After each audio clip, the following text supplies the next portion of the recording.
Yuk kita dengarkan cerita Keong Emas, cerita anak dari Jawa Timur. Dahulu kala hiduplah seorang pemuda bernama Galoran. Orang tuanya adalah orang yang terpandang dan disegani di desa. Namun Galoran suka foya-foya dan bermalas-malasan, menghamburkan harta kedua orang tuanya hingga mereka tiada. Maka habislah harta bendanya. Seorang wanita kaya raya menjadikannya suami.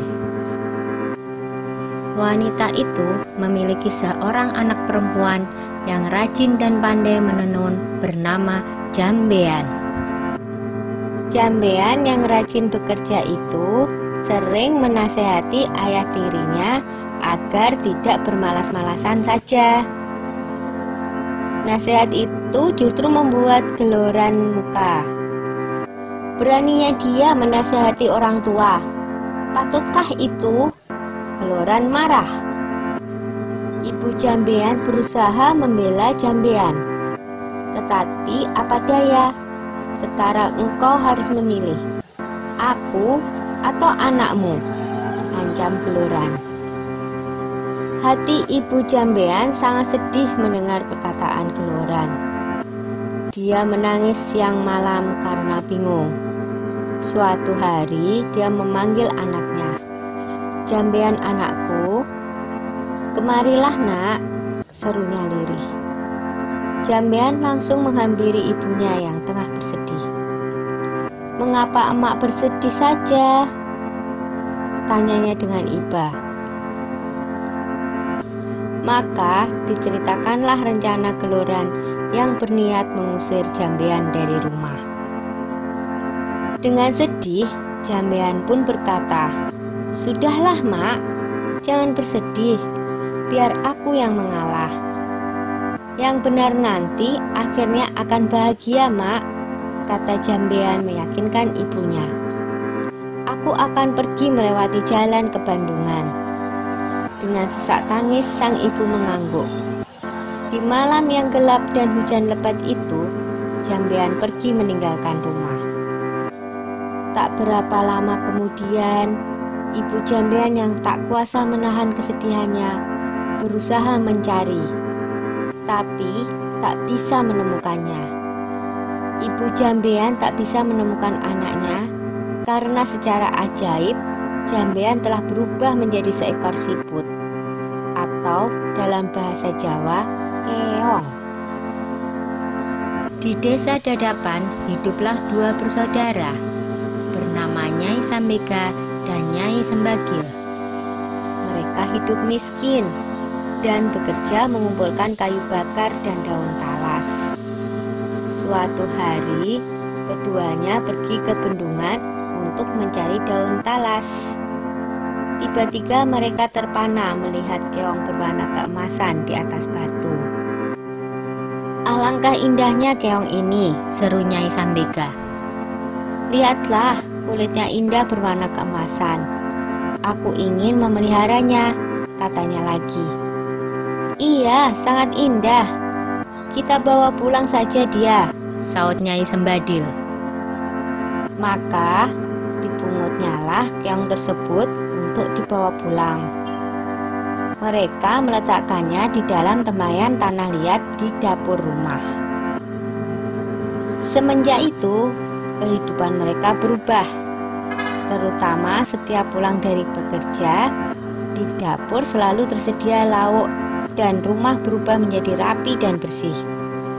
Nyai Sambega dan Nyai Sembadil merasa heran dengan keadaan itu. Mereka berencana untuk mencari tahu siapakah yang melakukan semua itu. Suatu hari seperti biasa, mereka berangkat kerja. Tetapi sebenarnya mereka hanya berpura-pura pergi. Setelah agak jauh dari rumah, mereka kembali menyelinap ke belakang rumah menuju dapur. Dari dapur terdengar suara seorang sedang memasak.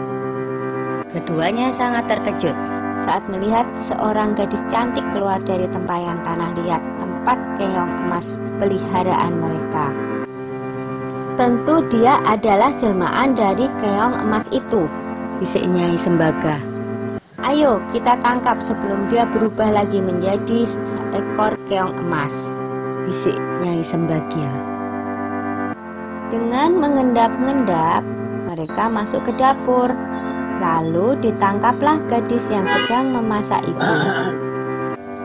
Jambean awalnya takut, tetapi akhirnya bisa tenang. "Siapakah kamu, Nak?" desak Nyai Sambega penasaran. "Apakah kamu bidadari?" tanyanya lagi. "Bukan, saya manusia biasa. Saya diusir oleh ayah tiri saya, sehingga saya menjelma menjadi keong," saut Jambean tertunduk.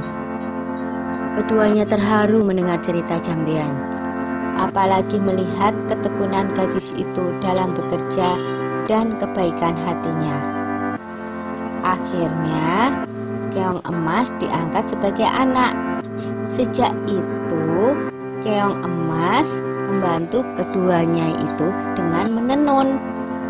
Tenunannya sangat indah dan bagus, sehingga terkenal sampai ke seluruh negeri. Karena hasil tenunannya itu juga, kedua nyai tersebut menjadi bertambah makmur. Tenunan Jambean yang indah itu terkenal sampai ke ibu kota kerajaan. Sang raja muda sangat tertarik dengan tenunan buatan Jambean, hingga raja memutuskan untuk melihat sendiri proses pembuatannya dan pergi meninggalkan kerajaan dengan menyamar sebagai saudagar kain. Akhirnya, tahulah raja perihal keong emas itu. Raja tak hanya terpikat dengan keindahan tenunannya, tetapi juga terpesona dengan kecantikan Jambean. Raja memerintahkan kedua nyai untuk membawa Jambean ke istana dan hendak meminangnya menjadi permaisuri. Betapa senang hati mereka, karena ketekunan dan ketabahannya, Jambean dan kedua ibu angkatnya kini hidup bahagia di istana raja. Sudah dulu ya cerita keong emasnya. Sampai jumpa.